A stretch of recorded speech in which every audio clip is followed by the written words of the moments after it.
verdade, né, os quíndios e algumas outras espécies também, eles têm um controle adicional do gás que entra e sai na bexiga, que é um canalzinho bem estreitinho, né, e que faz uma comunicação entre a vesícula gasosa e o esôfago. Tá? Esse canalzinho, então, é chamado de ducto pneumático. Então, isso aí é um ajuste a mais que os químicos e algumas espécies têm para controlar a quantidade de gás na vesícula.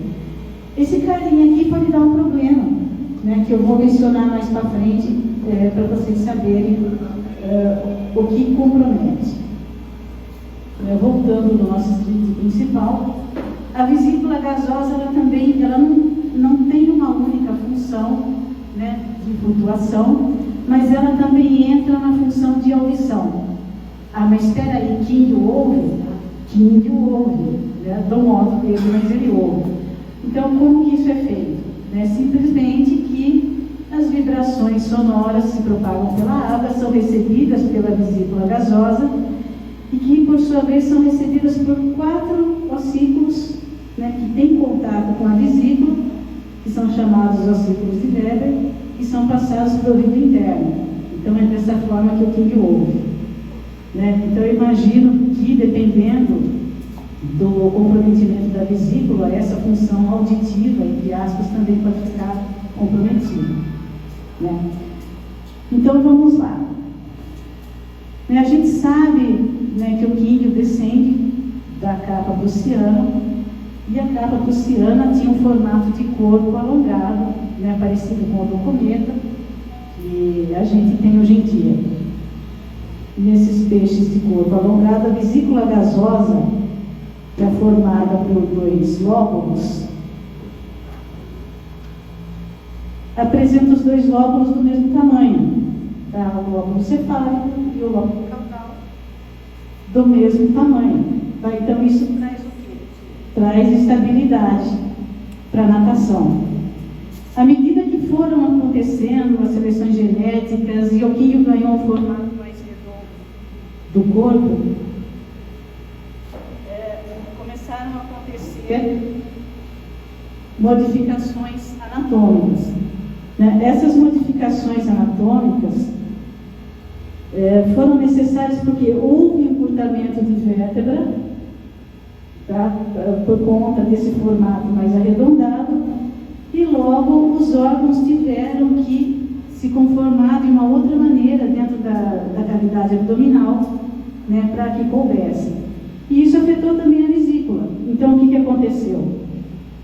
O lóbulo cefálico manteve, né, o seu tamanho normal, mas o caudal sofreu uma redução expressiva, tá, para caber na cavidade abdominal. Então, por isso que é conhecido hoje que quíndio com corpo arredondado tem, né, aquela propensão de ter problemas de vesícula gasosa com maior frequência, né, por conta disso. Então, os sintomas são clássicos, né, a gente já conhece muito bem, mas pode se apresentar de várias formas. Né? Então, a gente tem aquele clássico do quíndio boiando na superfície, de barriga para cima. A gente tem o quíndio com a cabeça empinada no meio da coluna d'água. E a gente tem aquele outro que também costuma ser muito frequente, que é o que fica no fundo. Né? Esse que fica no fundo, o coitado quer ir para a superfície, né? Ele faz um esforço hercúleo para chegar até lá, mas assim que ele chega lá, ele cai, né, de volta feito uma pedra, né? Porque a vesícula gasosa está paralisada, vazia, ele não perdeu a capacidade de inflar, né? E no caso inicial do peixe que está lá com a barriga para cima, ele perdeu a capacidade de eliminar aquele ar, né, para ele conseguir corrigir a sua postura na coluna d'água. Tá? Então, nós temos aí, né, algumas causas que são mais comuns e outras entrando. Inclusive, nós temos causas que não tem nada, causas não, né? Nós temos, na realidade, manifestações parecidas, né, com sintoma parecido, mas que não envolve a vesícula gasosa. Né? Nós temos duas situações aí, sendo uma delas com relação à fêmea. A fêmea, que na época da reprodução está com o ovário muito cheio, com o ovário muito volumoso, o que acontece? Vai comprimir a vesícula gasosa e ela então perde aquela capacidade de controlar de maneira correta o órgão. Né? Então, o sintoma é o mesmo. Né? O peixe vira e fica com o nado desequilibrado. Uma outra situação é o crescimento exagerado do whey. Isso a gente vê com muita frequência no pessoal asiático, nos criadores asiáticos, que né, os químios têm aquele crescimento muito volumoso do whey, que chega inclusive até a cobrir os olhos. Então aquilo pesa, né? A cabeça do químio fica pesada e ele vira. Então é comum a gente ver por aí, né, vídeos de criadores asiáticos fazendo essa cirurgia de redução de whey para que o peixe retorne à sua postura normal. Então esses são casos assim, né? A manifestação do sintoma lembra muito, é muito parecido, mas não tem nada a ver com a vesícula gasosa. Agora, por outro lado, nós temos as causas diretamente ligadas com a vesícula. Então, algumas são de muito fácil solução e já outras não tem jeito. Então, a gente vai começar falando aqui com relação a níveis de nitrato e amônia. Embora eu não tenha encontrado nenhuma menção, mas eu creio que o nitrito também entre nessas causas. Então, qual é a implicação disso? Essas substâncias em níveis elevados na água, elas vão produzir uma dilatação dos vasos sanguíneos.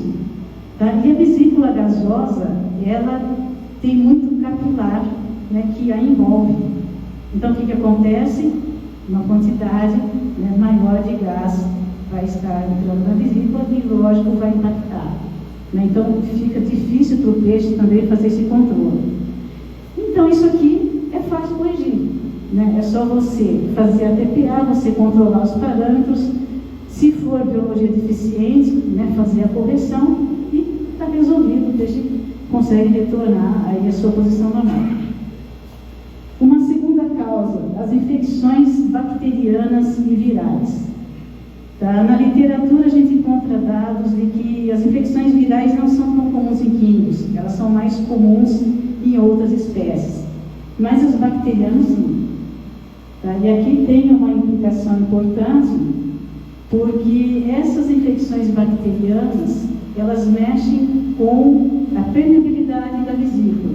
Por quê? A vesícula sofre uma alteração do tecido, ela fica mais fina, então ela não consegue, né, fazer aquele controle necessário do gás que ela pode armazenar ou eliminar. Né? Uma outra implicação disso também é a formação de líquido em uma das câmaras da vesícula gasosa. Né? Ou seja, onde existe o acúmulo de líquido, perde a função, né, de controle de gás. Essa condição aqui, muito provavelmente, ela vai evoluir para uma degeneração do órgão. Né? Então, isso fica muito evidente em casos que o químio tem, por exemplo, uma primeira crise. Então, a gente vai lá, faz aquele procedimento de praxe, que é diminuir a alimentação, incluir ervilha na dieta, né? E faz algum tratamento com sal amargo, alguma coisa assim, o peixe sai da crise e recupera a postura. Tá, tudo bem, né? Resolvemos. Aí, pouco tempo depois, esse peixe tem outra crise, a gente repete o tratamento, mas ele demora um pouco mais para responder. Tudo bem, conseguiu recuperar, né? Volta ao normal. Em curto intervalo, uma outra crise e o peixe demora muito mais para responder, até que chega um momento que ele simplesmente não responde mais. Por quê? Porque o órgão foi degenerando ao longo desse processo e fica irreversível, né? Fica um caso crônico, não tem mais cura. Tá? Uma outra causa, existe também a doença policística renal, que é quando existe a formação de cistos, né, no rim. Então o rim aumenta de volume e acaba deslocando a porção caudal da vesícula com muita facilidade. Eu até estava mostrando aí para o pessoal, né, antes da palestra, mais cedo, eu achei uma imagem muito interessante, muito didática em um artigo científico, e eu trouxe para mostrar para vocês, né, para vocês verem como é. Olha aqui, gente, é uma imagem, né, de um estudo feito pelo Will Booth em 2007. Então, o que esse cara fez? Ele fez um review, né, com casos de peixes que apresentavam esse problema da vesícula, e ele utilizou então o raio-x. Aqui a gente tem um raio-x de Moranda. Olha aqui, que deslocamento grande, né, da porção caudal da vesícula gasosa. Tá, então a gente tem aqui direitinho, né, a porção cefálica e a caudal completamente fora. Então, nesses casos, como se manifesta? A gente vê aquele peixe de flutuação lateral. Tá? Então, pode deslocar tanto para o lado direito quanto para o lado esquerdo. Ok? Isso aqui tem solução? Não tem. Tá? Não tem tratamento. Então, é um caso que acaba sendo considerado crônico. Tá? Eu, pelo menos, desconheço, não vi nenhum dado que tenha revertido casos assim. Obrigada, Vera. Então, uma outra... isso. Melhor. Um outro evento também que pode causar o problema da vesícula seria a ruptura de uma dessas câmaras. Não é muito comum, né, não se tem muitos dados disso, mas pode ocorrer. Existem também casos que foram aí, levantados, né, em estudos, que alguns peixes apresentam uma porção caudal de vesícula vestigial ou quase inexistente. Então, aí realmente a flutuabilidade fica muito comprometida. Então, existe nesses peixes uma tendência muito grande a apresentar esse problema, principalmente à medida que vai envelhecendo, depois do terceiro ou quarto ano de vida, isso começa a ficar mais evidente. E por fim, nós chegamos aí à causa mais comum, né, mas provavelmente é uma das causas mais fáceis da gente contornar, da gente resolver, que diz respeito à alimentação. Então, muitas vezes é fornecida a alimentação de forma errada. Porque o que acontece? Normalmente, nesses casos, existe um fornecimento de ração em flocos contínuo. A pessoa só dá flocos, e não molha o flocos, não umedece. Qual é o problema disso? O peixe engole aquele floco seco, uma vez que ele engole, aquilo entra em contato com a água, vai umedecer, então esse alimento incha no esôfago, que tem a comunicação com o quê? Com aquele canal pneumático que eu mostrei no início. Vai entupir aquele canal, que é pequenininho, delgado, e o peixe também, nesse caso, então é onde ele perde o controle, da flutuação. Isso é fácil de contornar, obviamente, deixando o peixe em jejum pelo menos um dia para diminuir esse impacto sobre o ducto pneumático. E, claro, fazendo a correção aí da alimentação, de que forma? Além de diminuir a quantidade de flocos, digamos assim, utilizar também as outras formas de apresentação de ração. A gente tem aí ração em pellet, a gente tem ração em bastão, em crispes, aliás, de outras formas que a gente pode utilizar também, para diminuir esse impacto. E mais importante do que isso ainda, a gente sabe que os químios gostam muito de vegetais. Então a gente pode lançar mão disso, dos vegetais. Algumas frutas também são indicadas para químio, e principalmente a ervilha, porque a ervilha já tem estudos aí, falando dessa capacidade que ela tem de minimizar ou impedir esse impacto dos alimentos secos no esôfago, e consequentemente no canalzinho pneumático. Então, Então, assim, oferecendo aí umas 2 ou 3 vezes na semana, né, uma porção de ervilha, né, de ervilha fresca e cozida, já é suficiente. Sem casca. Vai lá, cozinha, né, ervilha, uns 3 a 5 minutinhos, tira a casca, dá uma amassadinha e oferece, né, que eles também adoram. Uma outra forma também de ração é a ração em gel, né, que existem aí, né, algumas receitas que a gente pode fazer, pode variar, né, então tem várias opções, tem aí as artêmias que a gente pode fornecer como alguma fonte de proteína também a ser incluída, né, tem de forma liofilizada, tem de forma congelada, então o negócio é variar, né, uma variação muito grande acaba por diminuir bastante esse impacto da alimentação industrializada no esôfago e no duto pneumático. Tá? Agora aqui uma observação, que é pouco comentada até, quando se fala desse problema de vesícula gasosa, é o lance da coluna d'água. Né? Eu, assim, que converso com muita gente, né, que vem comentar, que vem pedir ajuda, o que eu noto, assim, quanto menor a coluna d'água, mesmo que a pessoa tenha essas variedades de corpo arredondado, tipo o rioquinho, o telescópio, o ranchu, fanteio, né, tem, né, orânia, tem muita propensão de ter problema de vesícula, se a coluna d'água é baixa, dificilmente isso ocorre se a alimentação é correta. Né? Por quê? Porque a água exerce uma pressão muito grande sobre o órgão, sobre a vesícula. Então, quanto mais alta a coluna, maior é essa pressão. Então, por isso que a gente recomenda sempre priorizar, né, no caso do aquário de King, priorizar o comprimento e não a altura. Né? Então, eu até penso né, lá aqui com os meus botões, porque eu tenho uma caixa d'água de 1000 litros, cuja coluna d'água de 70 centímetros é muito alta. Né? Então, eu penso, assim que possível, substituir essa caixa d'água por uma piscina, né, aquelas piscinas tipo Feijão, por exemplo, para essa coluna d'água diminuir menos da metade do que é hoje, para justamente prevenir esse tipo de problema. Eu tenho lá na minha casa uma fêmea com problema crônico de vesícula no fundo. Já tem 3 anos nessa situação.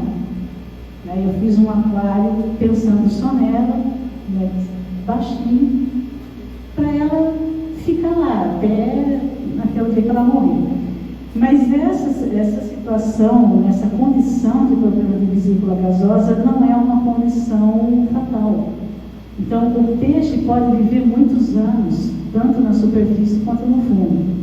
O único problema é que, em algumas vezes, isso pode evoluir para hipoxia. Então, a partir do momento que você tem esse problema, se existe uma infecção bacteriana, por exemplo, é comum que ela evolua para a hipoxia. Tá? Então, aí não tem jeito, né? O peixe acaba morrendo em consequência de complicação. Tá? Mas a alimentação aqui seria o mais comum, né? A causa mais comum do problema de vesícula, mas é facilmente contornável. Né? Então, gente, aqui a gente pode ver que existem várias causas, né? O problema de vesícula gasosa ele não é tão simples quanto a gente imagina, né? Então tem vários fatores, tem várias coisas aí que pode ser, né? Então, normalmente o que eu aconselho, né? Por exemplo, o peixe manifestou o problema de vesícula, o que eu faço? Então, a primeira coisa que eu já mencionei, deixa pelo menos um dia de jejum. Primeira coisa, né? Eu sei que é difícil a gente deixar King em jejum, porque a gente chega perto do aquário e vem lá 1000 bocas nervosas, pedir comida, né? Pedir alimento, mas um dia só, tudo bem, né? Por que isso? Esse dia sem alimentação pode reduzir muito o impacto né, daquele entupimento no esôfago, lá no canalzinho pneumático. Depois disso, né, eu posso começar a colocar ervilha na dieta, né, justamente para dar um empurrão, né, nesse processo de desentupimento de canal. Ah, tudo bem, deu 3, 4 dias, não resolveu, a gente pode utilizar o salanado, ou o sal de Epsom, como muitos aqui conhecem. Né? Eu costumo utilizar uma colher de sopa rasa para cada 20 litros, e eu repasso essa dose dia sim, dia não. Tá? Tempo de recuperação vai depender do quão afetado está o peixe. Tem peixe que recupera aí em horas, mas tem outros que necessitam de dias. Então aí vai depender muito do próprio peixe. Tá? Se depois de uma semana, 10 dias, não resolver com salanado, se tiver um veterinário que atenda exóticos, leve, porque provavelmente existe infecção bacteriana, tá? Ou alguma outra causa anatômica, né, mais complicada, e daí seria melhor avaliar, né, por um profissional, para que, se for o caso de medicar, passe a medicação correta, ou se não, vai se tornar realmente um problema crônico, e aí o melhor é você dar qualidade de vida para o peixe. Né? Porque, como eu disse, não é uma condição fatal, você mantém a condição de água excelente e deixa ele viver a vida dele. Tá? Então, gente, com relação à vesícula gasosa, o meu recado era esse. Tá? Eu quis passar esse conhecimento para vocês porque realmente é muito comum de acontecer. Né? Eu acho que não tem quem tenha ou teve químio que não teve esse problema. Né? Então, eu queria passar para vocês as causas, porque a gente nem imagina, né? Muita gente acha que é só alimentação, mas não, tem muito mais coisa envolvida e tem muitos fatores que podem, né, ocasionar esse tipo de sintoma, inclusive esses que nem tem a vesícula gasosa envolvida.